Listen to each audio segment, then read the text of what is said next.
In this video, I want to show you guys a free and open source photo editor called PhotoDemon. And this thing is actually pretty good. This is a, again, free and open source software.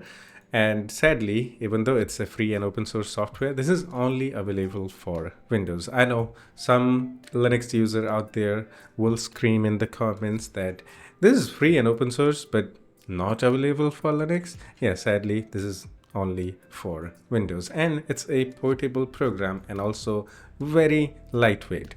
Let's just say if you're looking for a Photoshop alternative, this is also a really good option. I know there are many alternatives like GIMP, one of the most popular free and open source photo editor, but this one is a little bit different than the GIMP. It's super fast, lightweight, and yeah, it kind of also works like Photoshop. To download this, you can go to the official website and download this. This is only 20 megabytes zip file. Unzip it, run it, and this is the user interface for this application. And if you have PSD files, the Photoshop files, you can also open those files in here. Let's create a new project. We're gonna click on new image, and here it will give us a prompt. Okay, we can select the height and width, we can select the resolution, just like in Photoshop actually. And we can also select the background color, or we can go with the transparent, which is not default in GIMP as far as I know. But with this, you get the transparency by default. So we're gonna select the transparent and we're gonna go click OK, and here it is. And what I have also noticed is that a lot of the Photoshop shortcuts actually work. I'm doing Control plus and minus to zoom in and out. If I select anything here, I can do Control D to deselect. So if you have ever used a Photoshop, this will be easy to use. Just like in Photoshop, we have tools to the left side. Okay, so we have the hand tool, which can be used to move the canvas like this. We have the move tool, so with this we can resize and move the things on our canvas basically. Okay, so let's add one image here, actually just a random image. We can resize it. Okay, but if we hold shift, just like in Photoshop, yeah, it keeps the aspect ratio basically. Yeah, all the keyboard shortcuts are actually from the Photoshop. What? So again, if you have used a Photoshop, this is easy. Okay, let's try to remove the background. We have, yeah, just like in Photoshop, magic wand tool. Okay, even the name is same. Let's select that. We're gonna set the tolerance at 15 for now. Pretty good, but these area, I think we can do shift and select this one too. Yeah, it works just like Photoshop. Okay, Control Z. Okay, undo. If I do Alt, it's gonna deselect that area, just like in Photoshop. What? Okay, we have to select everything, right? Or we can increase the tolerance actually. Let's go with the, there are many options actually. Okay, we have contagious, global, or sample from layer or image. Yeah, that looks pretty good actually. Maybe we can go 22. Oh, okay. If we have already selected an area, we can actually change the tolerance and it will apply it live. Okay, we can do precise selection here actually. This is actually cool. Okay, we can go 18. We can also type it here. We're gonna go with the 17. I think that will actually do pretty good. No, 18. Okay, we're gonna go with the 18.4. I moved it by accident. I can do Control Z, right? Delete. Oh, yeah, delete works. You just press the delete and the background will go away. It's not the best selection, but you get the idea. It's pretty good. Okay, you may have to play around with the tolerance and all that. Yeah, it's pretty good. And we have the what do you call it, eraser here.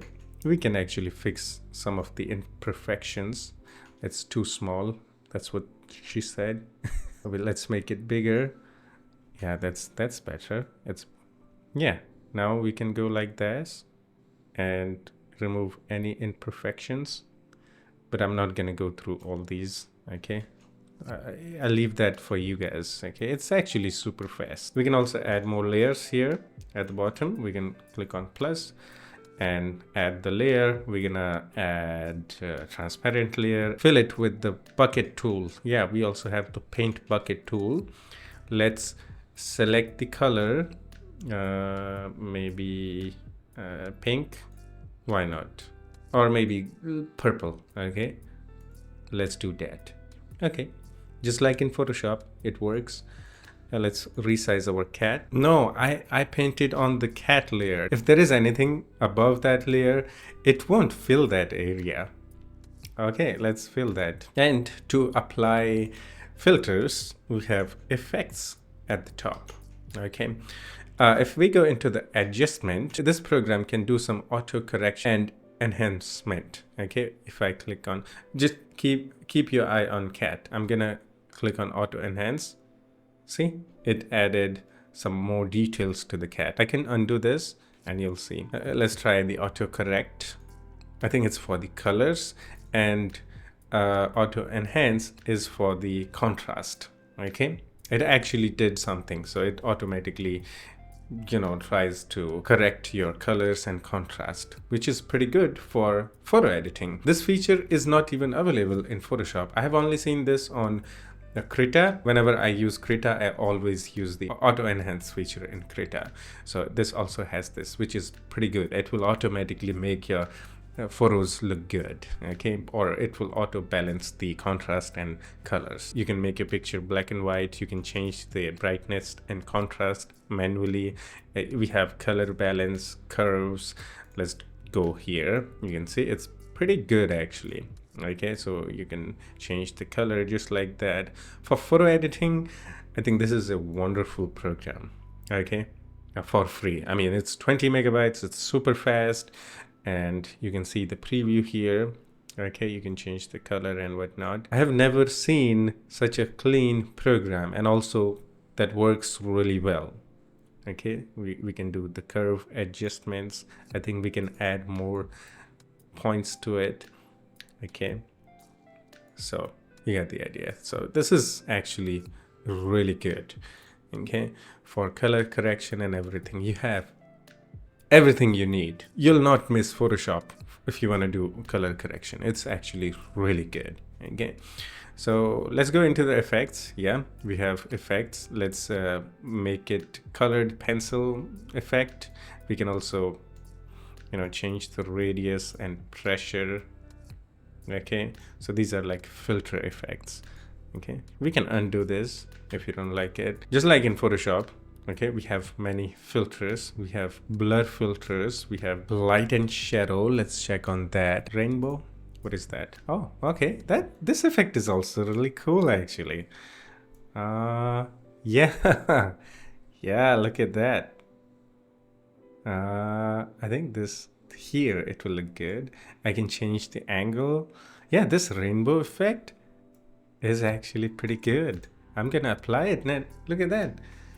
Wow, that's there are so many good filters actually. Natural fog, can we add fog? Yeah, okay, we should add the fog to the background. Okay, so let's natural fog and scale. Okay, contrast, let's add it, and look at that. We made the background look really cool actually. You know, we can add lava, underwater, snow, so many things in here actually, so many. And it also supports Photoshop plugins. If there are any plugins that you use, I mean, you can use those in here. I'm actually truly impressed, especially with these adjustments and effects. There are really cool and really good effects. Now, there are some things that are completely missing from this. Like, we don't have the blending options, just like in Photoshop. Hope they will add it on this sometime. I mean, that will just make this thing like 100 times better. Free alternative to Photoshop. Okay, that's the only thing that I have missed in this. Just for the image editing, the filters and color correction, it's actually really good. You have tools, pencil tools, you have paintbrush. We also have the gradient tool and the clone stamp tool. You can add text. We have lasso tool, polygon tool, and the rectangle and oval selection tool. These are actually really useful tools. Let's add text. You can resize it from here. Okay, you can make a box. That's cool. I'm gonna say hello. We can go to the font, and here we can change the size of it. Yeah, that was way too big. Okay, we can also do automatic fitting to the box. Okay, just like that. And we can change other text settings like alignment and all that. Yeah, I actually like this. Okay, for color correction, changing few things here and there. This is actually a really good Photoshop alternative.